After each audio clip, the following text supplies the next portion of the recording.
Right. Hello.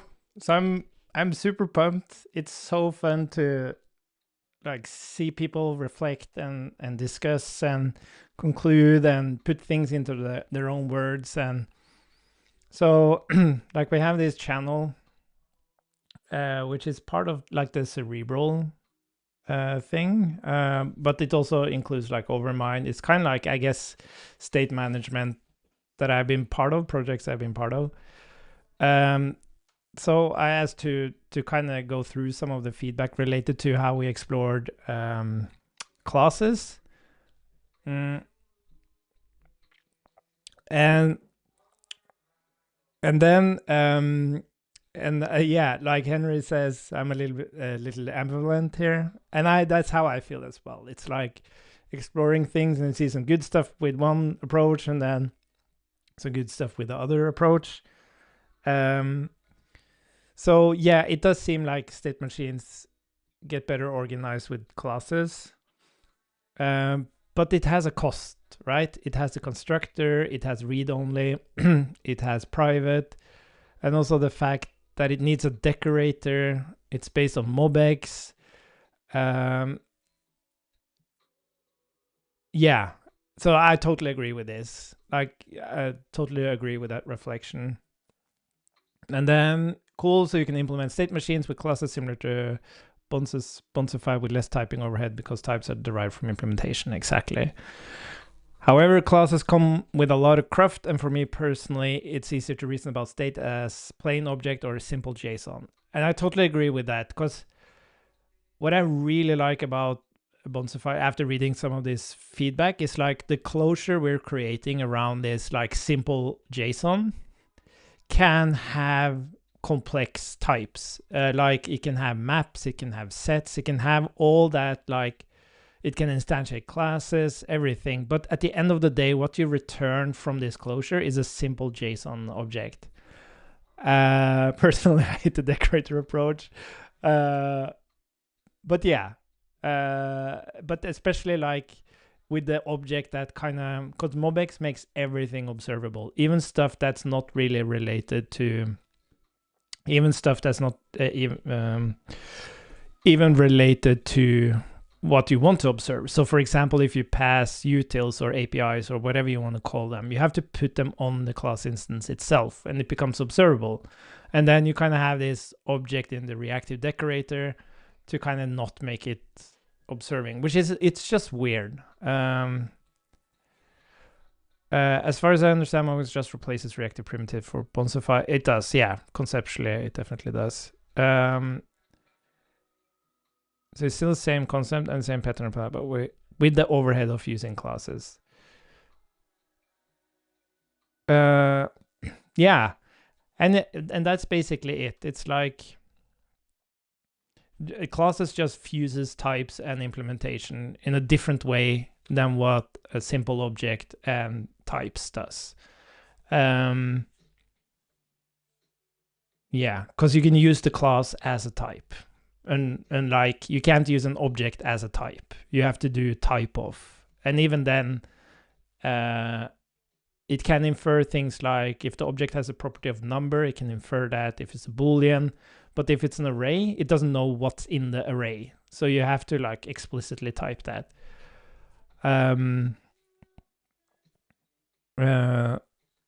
Yeah, magically appears. Yeah. I wonder about utils in general. Such a name implies certain types of things. Helpers. When it comes to dependencies, it sounds odd to me. Yeah, I don't like utils either. That's why I changed to APIs, because exactly, like, to me, utils is helper functions, pure functions that you can import directly regardless of the environment you're in.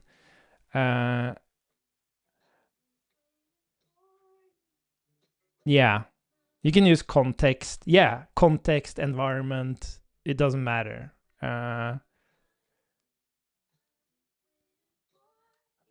Naming matters, yeah. Um, yeah, and this is the thing. Like, that's what we're losing now, is that, like, I like the term conceptual integrity.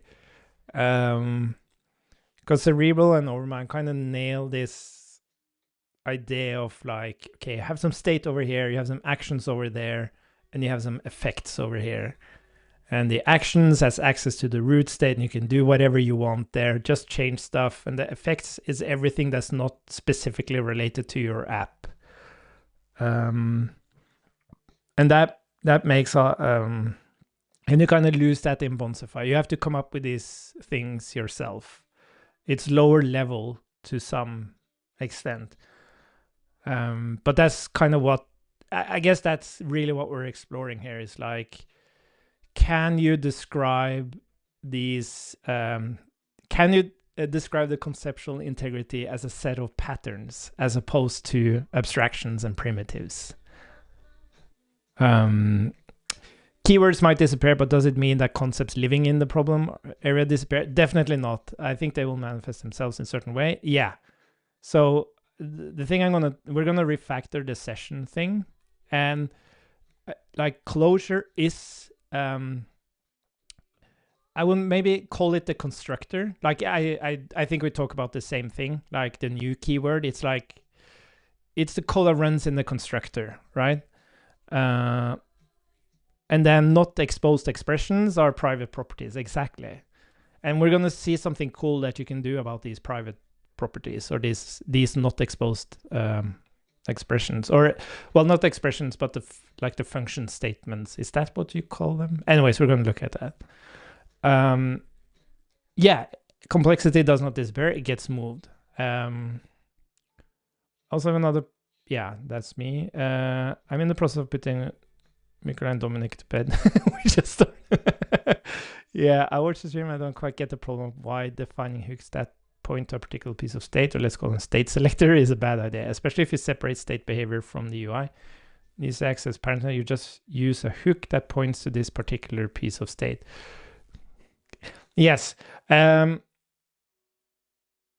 Yeah, exactly. Yeah, so generally selectors is great. It just points to some piece of state, but the point is that state needs to be available at the time of consumption, and that's not guaranteed if you have unions. But that's what's being stated here, right? In that authenticate, I can define via props that with hooks the components are more decoupled from each other. But is it a bad thing actually? Like, yeah, I remember having this discussion with some previous colleagues at Code Sandbox, where we were using context providers, and I remember like, what should we do? And we actually had a lot of bugs related to using context providers that weren't available. And then the discussion came up, like, what do we do about this? And I stated we should throw an error. But then a colleague said, but then we'll break the app. Why don't we just return some defaults, so at least we don't break the app? And regardless of this, it just shows a fundamental lack of guarantee. Like, we're talking about like not following the guarantee so much, but I guess, but that's fine, right? You can use context providers, and you can be quite in control of where those context providers should be consumed, and you'll be fine. But then as complexity increases, the team size increases. Like, I've experienced having bugs related to this, but maybe other people have other experiences. So it is theoretically a bad thing. And I would also say practically, it does happen that you get bugs.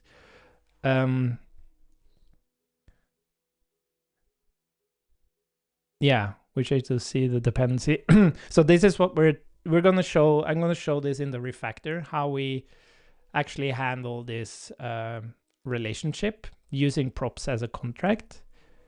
Yeah, exactly. So this is explicit. With the hook, the context is implicit.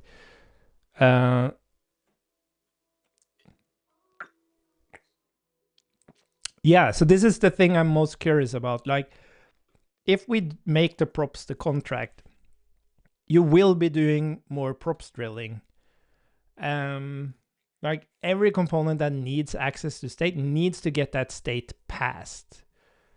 And I wonder how much props drilling this is going to result into. Because the point is that you're already passing a lot of props, right? Even if you're using a context provider, you're still passing a lot of props. For example, you might consume a list from a context provider, but you pass the item as a prop. So I'm not sure like how much this is going to affect it, but yeah. I mean, using HLC to connect the component to tree via explicit. Missed that from Cerebral. Yeah. I think, so I would state this as that it's perfectly fine to consume state in a decoupled way, as long as you have integrity in that state. Like, you know that whatever you access will actually be there. Like, it might be defined, like the branch is there, right? The value might be undefined or whatever, but the branch is there. But if we're gonna like follow this concept of being able to use unions, then that's not guaranteed anymore.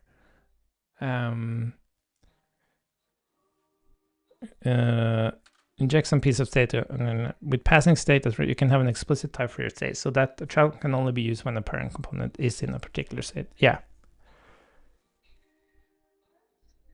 And there's a need for parent to traverse upward. Yeah, so so this is a great question. Like, we didn't have this tight contract with Cerebral or Overmind.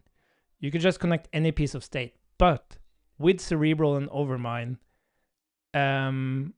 especially, well, with Cerebral and typically with Overmind, you had like a static tree. You didn't have this dynamic tree where, or like, branches of the tree would only be available in certain states. You will kind of always have things available to you. So,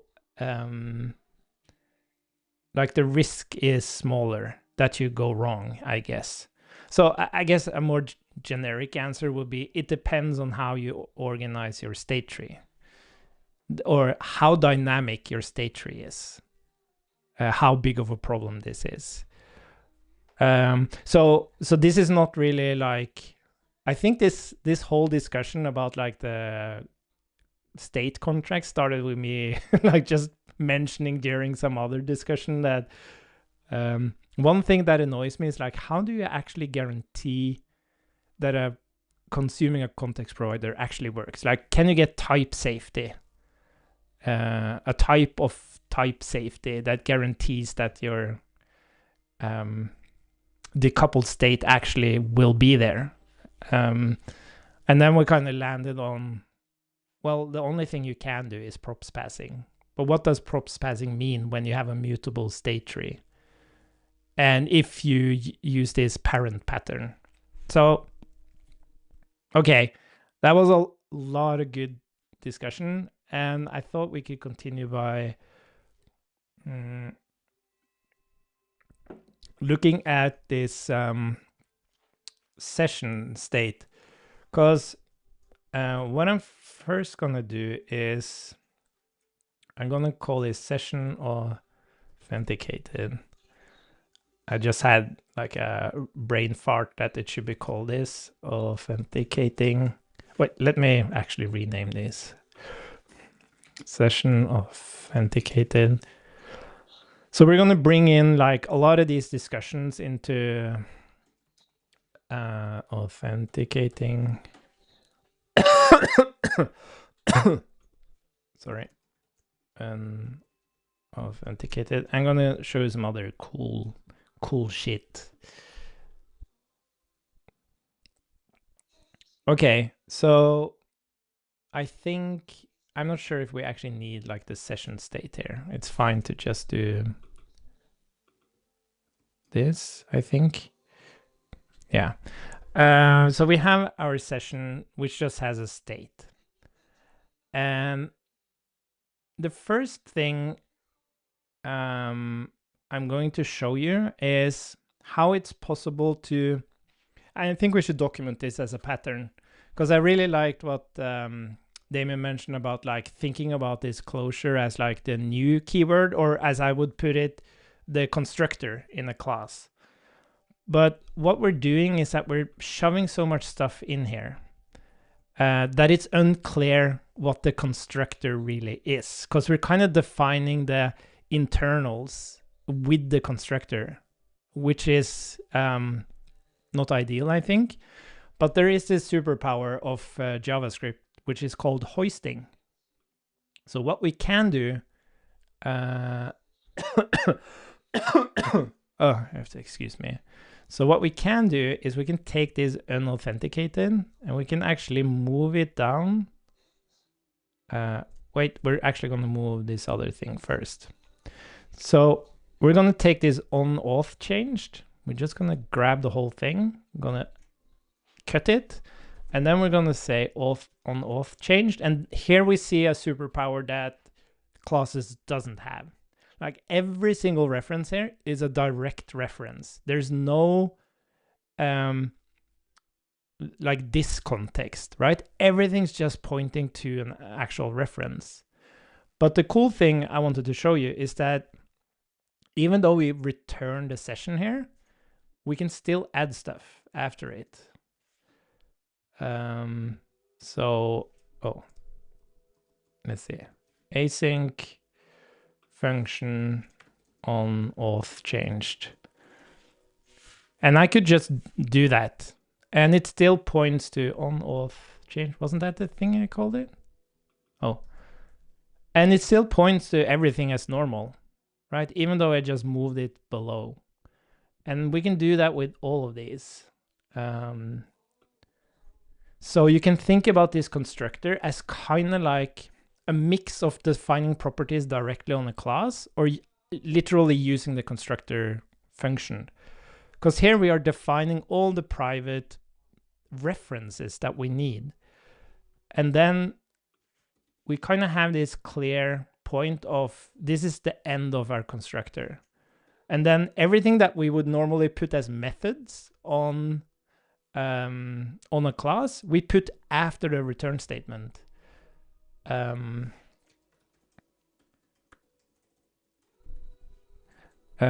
in this world, we have to, so there's one, depends if you want to call it a drawback, but there's one change in that you have to use normal functions. You can't use arrow functions.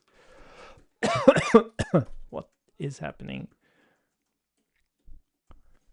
But let's see.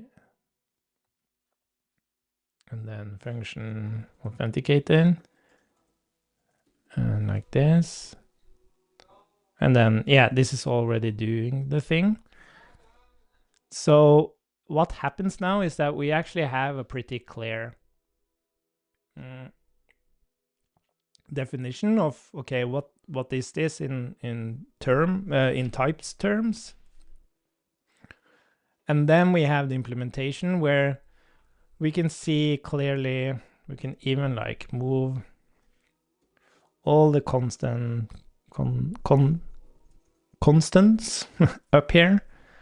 So it's very clear what like this session is. And then we happen to start a subscription here. And then we return the session. So this is kind of like describing, let's see, cached authentication. Yeah, so even this stuff could be moved out of here. Like we could do like get cached authentication or something. Doesn't matter. I'm not going to go all crazy on this. But the point is that this defines what is it, and then you have the how underneath. And that's really important when you read code, is to understand like what are you looking at, and then you dive into how something works. And you can like, even if this session had, where we can decouple that. Even if this session had a function, I could just reference foo here, right? But I can define foo down here. And I thought I could. Oh, you can't do that. Wait, oh, sorry, that was a type error, sorry. So I can define the function down here, but then I just reference it here. So I think this is a really great pattern to split up and kind of embrace this idea that this is the constructor, and then after a return statement, you have all your methods, right? So we're gonna document this. I'll try to remember it. But the other thing I wanted to look at is now that we have this idea of a parent state, what we're gonna do right now, I'm passing the user and the family down to family scrum, but we're actually gonna bring it back here to the actual session. Family DTO. We're gonna put them here, family, and we're not gonna pass them down here anymore. We're actually gonna pass, we're gonna pass state. Let's see. Yeah, I'm gonna call this state. By the way, you don't need to add it here. You can actually add it here. Let's call it authenticated. So here we kind of see the thing that's maybe the thing that's least intuitive is how you pass a reference to the object you create down to a member of the object you create. So this is like get family scrum, return family scrum, and then we have to create that constant after it. But this is really the only way to handle it. And then in create family scrum, we are not going to call this parent, we're going to call it session.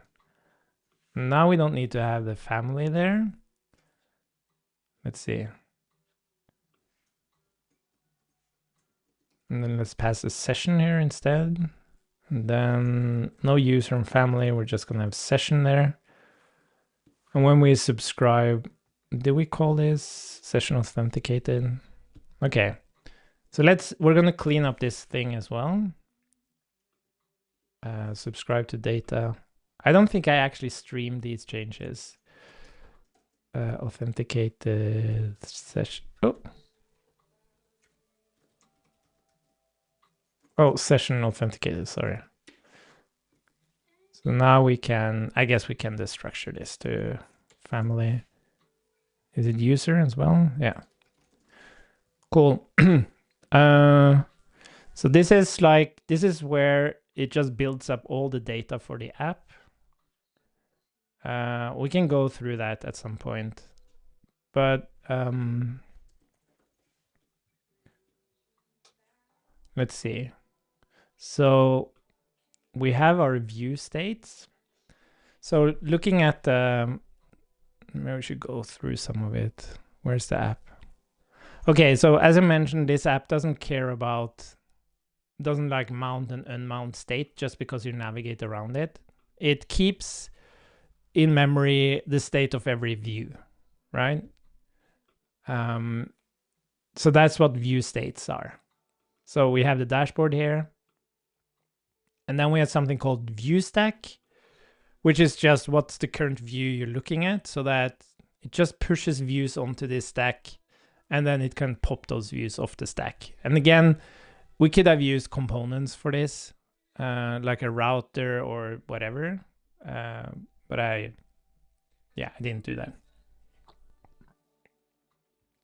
Yeah, and then we subscribe to data here. And actually what we can do here, instead of having these after the constructing function or whatever we're going to call it, we can put it in there. And now I don't have to pass the session anymore. So now we can rather say family user. And like this is, I really, really like this. It's like clear idea of a constructor and like methods. But this is, yeah, hi there. So this has a long story. There's been a few streams, but it's like an educational project for me and hopefully for others. to explore the idea that what if building an app only requires one primitive, which is called reactive. And then we rather use JavaScript patterns to build up what we need to do state management. And we discussed a lot of different patterns, and they're also documented, and we're going to add a new one. You know what? We're just going to, so I don't forget.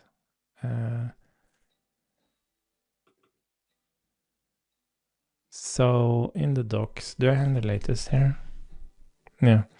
So how to, yeah. So we were thinking about, I think we're actually gonna dynamically initialize state, nesting, and composing state. You know what? I think this should be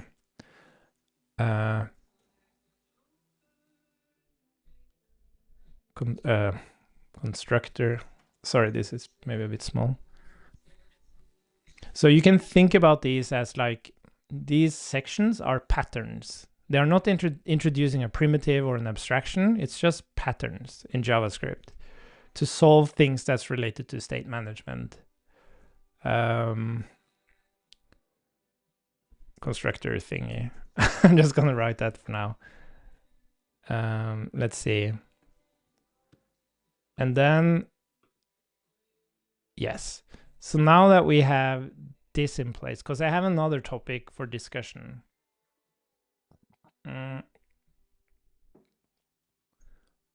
But at least this is everything. So we have some data.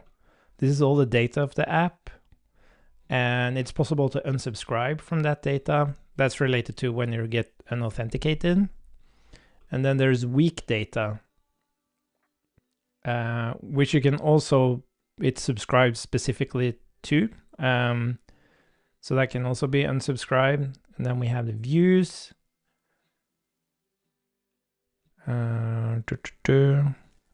State, maybe I could call it view instead.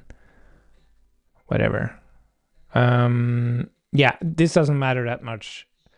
The thing I wanted to do first is, what's this test? That's weird. Is to look at the components, because I want to remove a few things. So we're going to export const create app equals APIs, and we're just going to create a reactive. Thank you. And then we're going to remove all the hooks. And what we're going to do is, I guess it's in the main. Okay, so here we're using the session. So what we're going to do instead, I think this actually makes more sense. Where's main? Main. We're going to create our app here. So we're going to say create app, and now we're going to pass in the actual APIs. So I'm calling it APIs here. I really liked, Damien mentioned, like, why don't you provide a context for your state management? And that context can be, yeah, whatever, different things that you need to do. In this case, in this app, it's like Firebase, and we have an API for the camera. But it can be anything. It could be an environment variable. It could be, like, I really like that idea of a context. So I'm going to change that when I get a chance. But then we have this session. So we're going to pass in the actual session from the app. So instead of like creating a context provider or anything like that, we're just going to pass the session. And session would be, oh, didn't I removed that, didn't I? Dagnagit. So we should have a session. No, we do have a session, sorry. That's weird. Yeah, it's there, sorry. Why are you complaining? Oh, shit. Yeah, so this is another problem. like pattern wise, it's like very, very often the state domain you create has the same name as the component. Like there's a main component that takes in this state branch, right? In this case, the session. And they have the same freaking name.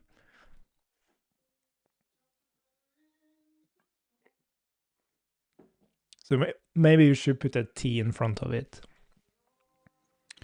But maybe what we're going to do, at least, we're going to call it T session here. So at least, like, you can also call it like session state. Yeah. Yeah, I'm going to call it session state. That's also something to discuss. Oh, interesting. So now we have our session here, and then we're firing up family scrum. And when we're firing up family scrum, we want to pass in family scrum. Sorry, session.state.family scrum, because now we have family scrum. But notice that we're not passing in the family and the user. We're not passing in the actual session state. We're passing in the actual family scrum thing. And that reminded me, I don't think we actually, yeah, we did. Yeah. And the reason we do that is because family scrum itself has a back reference to session. So this is how we create the contract. It's like, if we were to pass the root state, we could do that. We could pass the root state down to every component, but then every component would, in this case, have to check, are we actually signed in or not? Or are we actually on this view or not? Or is this feature actually open or not? Or are we actually editing this item or not? But now we don't have to do that. So it becomes generic from the root down. But when you traverse back up, you have specific types that led to that specific branch. So it's a solid contract. So we can look at that. So when I pass session, so if I were to pass session, let's see, where's family scrum? So if I look at session from the root, so here I'm looking at session from the root, it can be any state, right? We don't know which state it is. But if I go into family scrum and we bring in family scrum, let's remove that one. Yeah, let's remove the hook. Didn't I export that?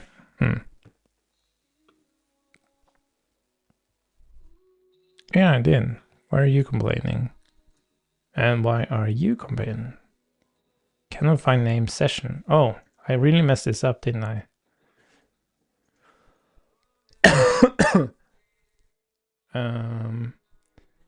Why doesn't it find family scrum? Sometimes, just sometimes, like I don't understand why Microsoft isn't building the TypeScript LSP in Rust. I don't understand. Oh yeah, and now we have the same thing. So I need to rename it to family scrum state. Let's see. Oh, it's okay, interesting. I thought the rename was smarter. That's very interesting. Anyways, so now we're inside family scrum. We have family scrum. And when I look back at the session, it knows it's a session authenticated. So I'm guaranteed in this context to actually have a family and a user. And this is what we mean about contract. It's like the session is from top down defined as a union. And that's the problem. If you consume that session out of context in a component by using a hook that either consumes the root state or the session specifically, it doesn't know which state it is in. But with a prop, you can make that contract happen. But the big question, the big question is like, how much props passing will it be? So that's that. Where are we at now?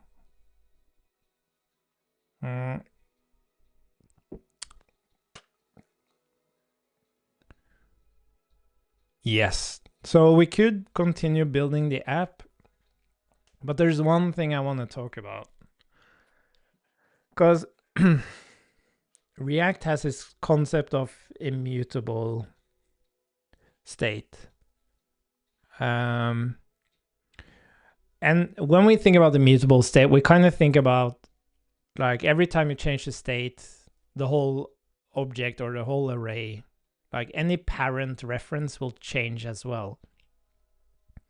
But there's another aspect of this, and that is that the state in React doesn't have any functionality. Like it's just values, right?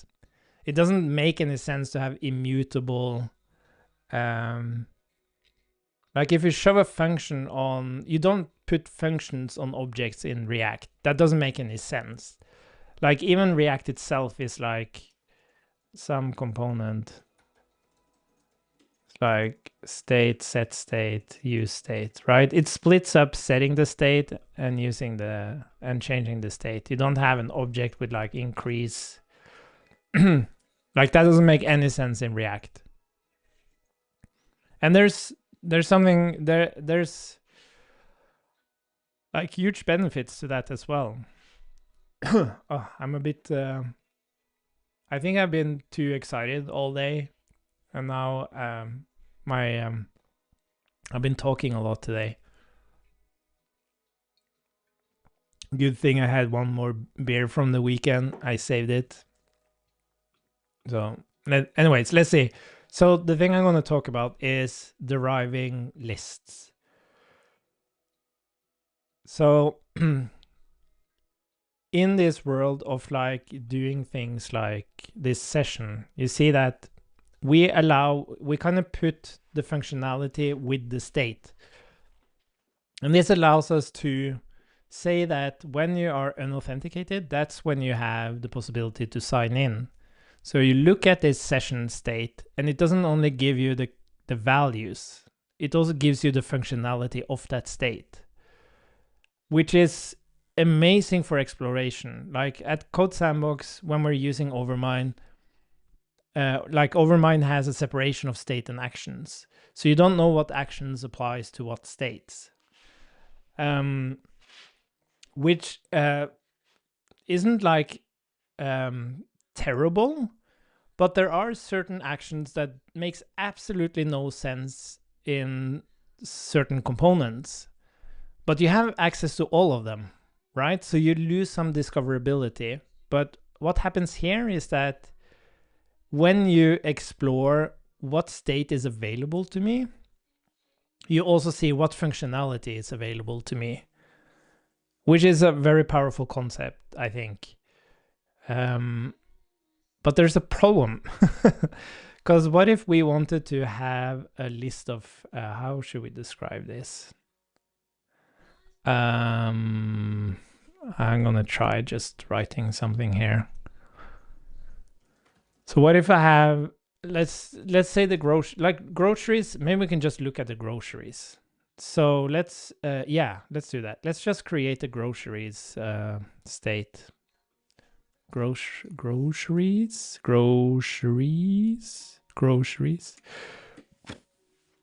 Export con create groceries.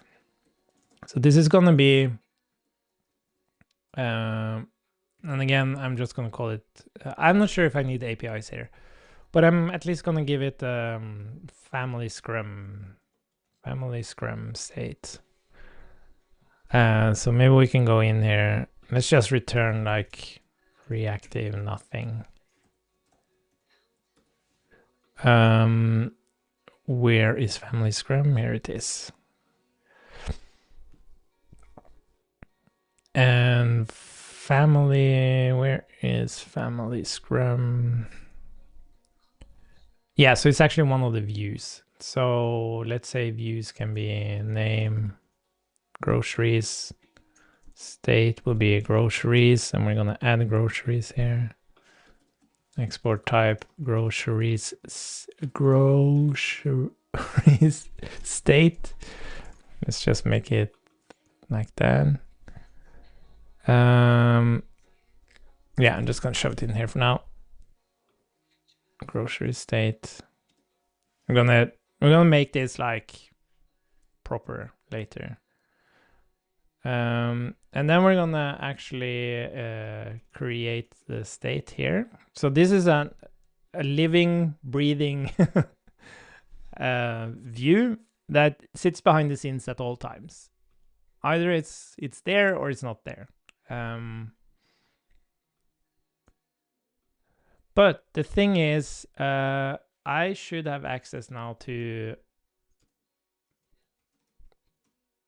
yeah. So we're gonna pass one more thing. We're gonna pass the actual data. Let's move that a little bit further up. So session family scrum, and we're just gonna give it the data. What's yeah, it's just data. Family scrum, because I don't want to expose the actual data to the components. The data is something that happens behind the scenes. I'm making that private, and this is where I'm kind of getting stuck a little bit. Am I exporting the data type? No, I'm not. Data is very generic. Let's call it family scrum data.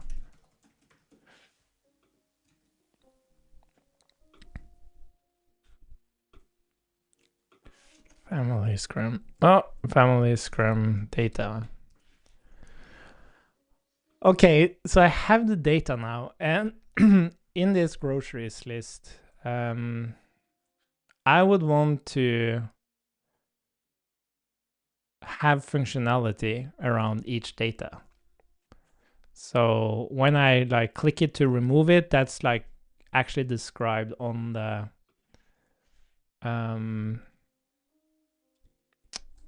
thing. So that means let's see. So let's export type a grocery item, for example. So I want to have the name of the item, and then there's no quantity here. It's actually quite simple, but simple is good in this example because it's easy to like reproduce it. And then we have remove or shop, I guess.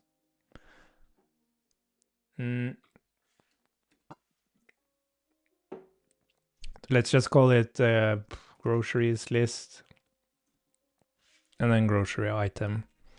Now the question is, this groceries list actually derives from, it derives from the actual, what the hell? Whatever. This grocery, what the hell? Derives from the actual underlying data. So I'm gonna make it like a getter, and then I'm gonna return data.groceries. I'm gonna map into the actual, and we can create like create grocery here, but for simplicity, I'm just gonna do, oh yeah, it doesn't know it's gonna be, if I do grocery item, does it know now? Yeah. So I can do like get name, return grocery dot name, and then shop would be something like, do I pass APIs here? No, I should pass APIs here. Let's just, yeah, whatever. So shop would be APIs Firebase, something like, I think I have delete doc or something. Yeah. Yeah, I don't know how I would actually do this. That's not the point. The point is that every time. So what I'm conceptually doing here is like I have this data coming from Firebase. It's an array of like plain old JavaScript objects. And from Firebase side, the data object will always be the same. So for any item in the list, if the name changes, it doesn't matter. The object reference is the same. And that fits very well with React, right? So if I were to just consume that, if I was to consume just data groceries in React, map over that, produce the UI, that will work just fine. So whenever data.groceries updates with another item, of course, the groceries list itself would reconcile again and kind of add that item. But each grocery item being its own component wouldn't reconcile again, because the item you pass to each grocery item doesn't change its reference. Yeah, I think I'm probably mistaken that, like, if you change the name of a grocery, I think it actually updates the reference as well in Firebase. I think Firebase actually handles its data. Like, data should be immutable. That's the point. But you don't want these wrappers to be immutable. So what I mean, or how should I put this? So the data should be immutable. But what happens now is that when the item reference doesn't change, but you add something to the list, we're still updating the wrapped reference, being the name and shop here. So it doesn't help us. Like, React will reconcile unnecessarily, because I'm not explaining this very well, am I? So if you have item A, item B, item C, like, that's the data. And then you have this wrap thing that I call grocery, which is grocery A, grocery B, grocery C. And if nothing changes, everything's good in the world, right? Any reconciliation in React is great, because grocery A, grocery B, grocery C has the same reference. But then suddenly I add item D. And what happens is that it derives this whole list again, adding item D. But it also created grocery A, grocery B, grocery C again. But what we want to do is we want to encapsulate, we want to close over the data and create like a guaranteed, like, not guaranteed, but I don't know how to put it in any other term. Like, we want to encapsulate the data. But this is a problem when this happens, because then the shop grocery list component will render again, which is fine, but every single grocery item component will also render again because it's changed its reference, which sucks. And I don't actually have any answer to this, because like, there's a solution to this, and that is there's actually let's use the word contract between the actual data reference and the thing you wrap it with. So what you can do is you can like keep map of sorts of like where the key is the data and the value is the thing you wrap around the data. So you wouldn't always do this. You would do cached, let's just call it views, like get grocery, or you would kind of create a new one. But this is so incredibly verbose. And the thing is, like, the way you would actually handle this in React, like, you would never do this in React. The way you would actually do this is that you would actually return the data. So you would have like get groceries, that will be return data groceries. And then if you wanted to remove a grocery, you would do remove grocery. And then you would pass a reference to what you want to remove. And then you would do your thing. And maybe maybe this is fine. Maybe this is how you should think about data. I was just kind of pulled into this like, oh, we can put functions on objects now. That's kind of cool. But maybe that's actually state related. Like you shouldn't wrap your data or close over your data with like a custom interface or whatever you want to call it. The reason being that when you derive your data, you will always recreate that interface for each piece of data, even though that specific data didn't change. So this would just be like another pattern. It's like you don't want to expose your data directly to the components, but we are kind of doing it, right? This is really exposing the data directly to the components. Yeah, I wish there was like a nice pattern that actually did allow you to like create this array that derived from, or create this item that derived from another item, but only if that item actually changed from the last time you derived it. Yeah. I'm gonna that's one I'm gonna sleep on. Actually, I hope, like, I think I rambled a bit on this one, but I hope it made sense. And you can very easily argue that this is perfectly fine. Like this is how you should handle data. And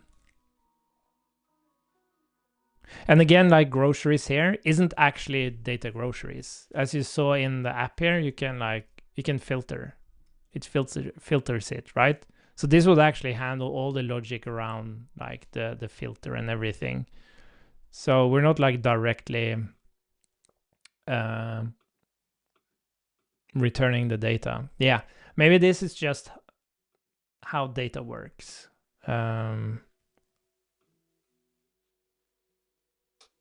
It's certainly valid. But again, it's just this idea that, and this is more like a programmatic challenge. It's like, what if you have this immutable piece of data? And unrelated to Bonsify and anything we're talking about now, you have this array of immutable data, and then you want to derive an abstraction over that each piece of data, but only if the data actually changed. I feel like this is like a concept. You know what? We're gonna end this stream by just chatting a bit with GPT.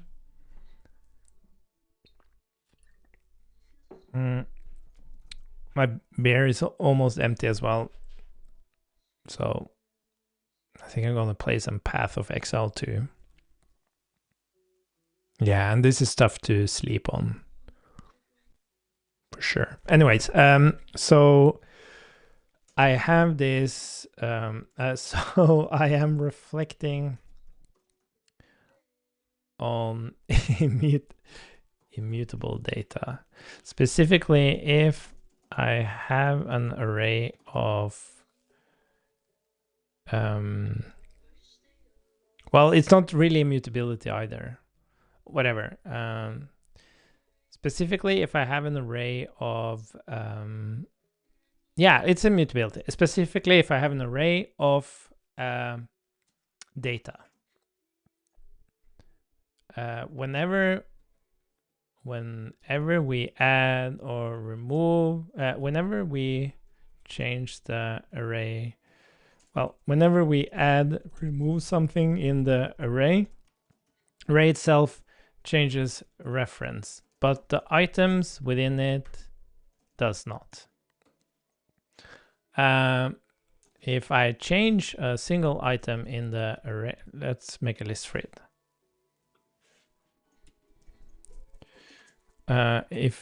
If I change a single item in the array, the item changes reference and also the array. This makes a lot of sense and works really well for React, as you can do memo on components to avoid unnecessary reconciliation. But what if I want to not pass the data directly to the component? I want to close over the data and provide a new interface. For example,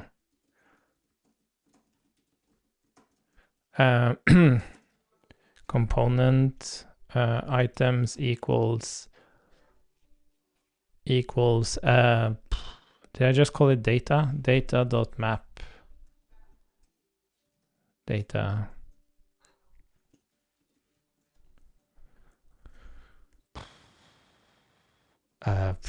Get ID, return data.id, remove, call database to remove it, causing the array to update. The problem I see with this is that in this derived array, we do not get the same guarantees anymore. Now, every time the array changes reference for any reason, all these closing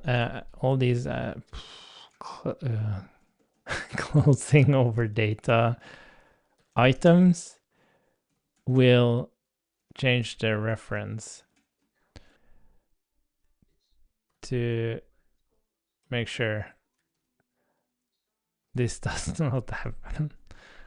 I know what it's gonna say. It's gonna suggest exactly what I said, like create a cache.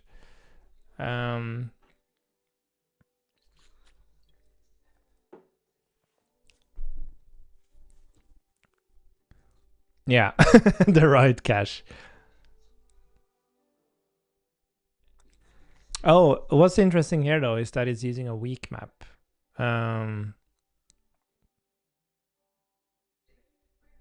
Yeah, that's interesting. So, that is interesting. So what you could do here is, again, like exploring patterns, you could say list item, let's just call it list item cache. So we can call a new weak map, which would be a grocery DTO, and then we have grocery item.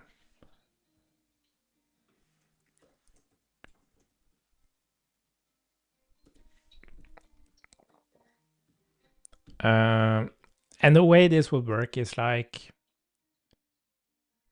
and this is also, I wish there was like an upsearch kind of thing to weak maps or maps in general, because it's kind of verbose, right? This is kind of what you had to do. And it's like, this is just too much. The cool thing about weak map though is that you don't have to care about deleting anything from that list. That happens automatically. As like the grocery DTO goes out of the data, the array, it's not referenced anywhere anymore. So it will just remove itself, which is super nice. But again, like it's this, like if list item cache just had like, I don't know, upsearch. Upsearch like grocery, and then we created the item. And it would return the thing either it would return if it exists, or it would return like the new thing. That would be awesome, because then you didn't need all of this stuff. So this is a thing that bothers me a little bit. Now that we have functions in the state, like it is possible to do this, and it's a nice API for anyone implementing the component.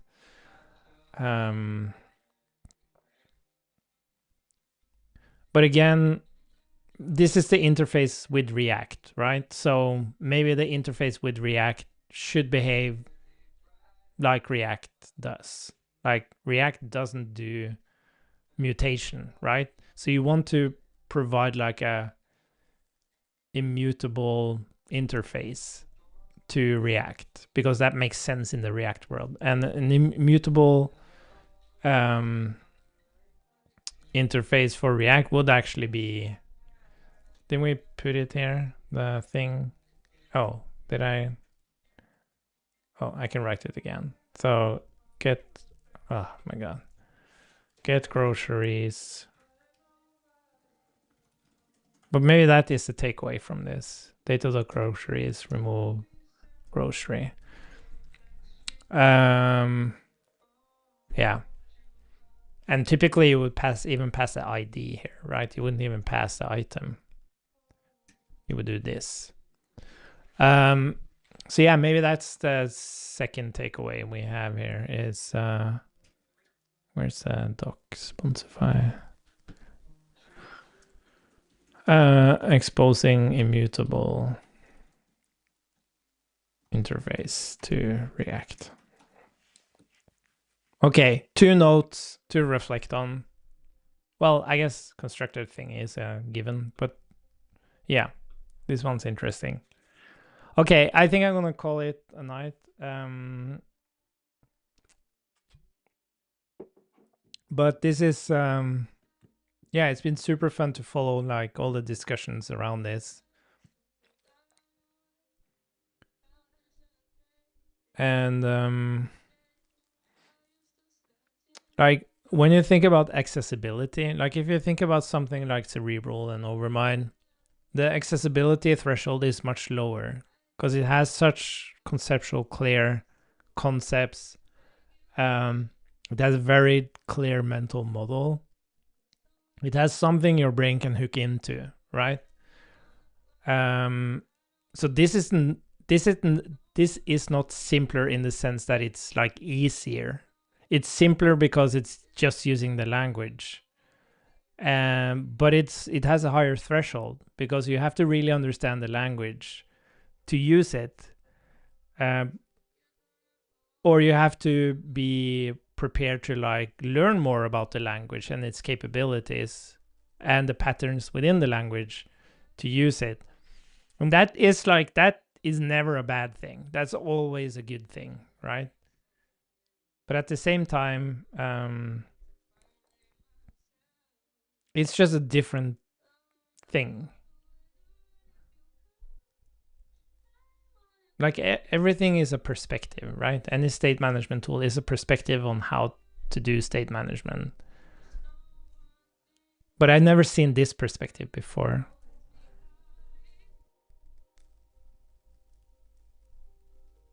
Yeah, I think that's it for now. And again, thanks for like it's been really good timing for me because I've been out of open source for a long time because of just having kids. It's been like I just haven't had time and energy for it. But now that they're getting older, we have some more room in our house, actually able to go to the basement and do streams and stuff. And just, yeah, like having this engagement around things, it makes me very happy. It makes me feel good. So yeah, thanks for that. And I hope what we're discussing is also like valuable on some level. Anyways, that's it. Thanks again. Bye for now.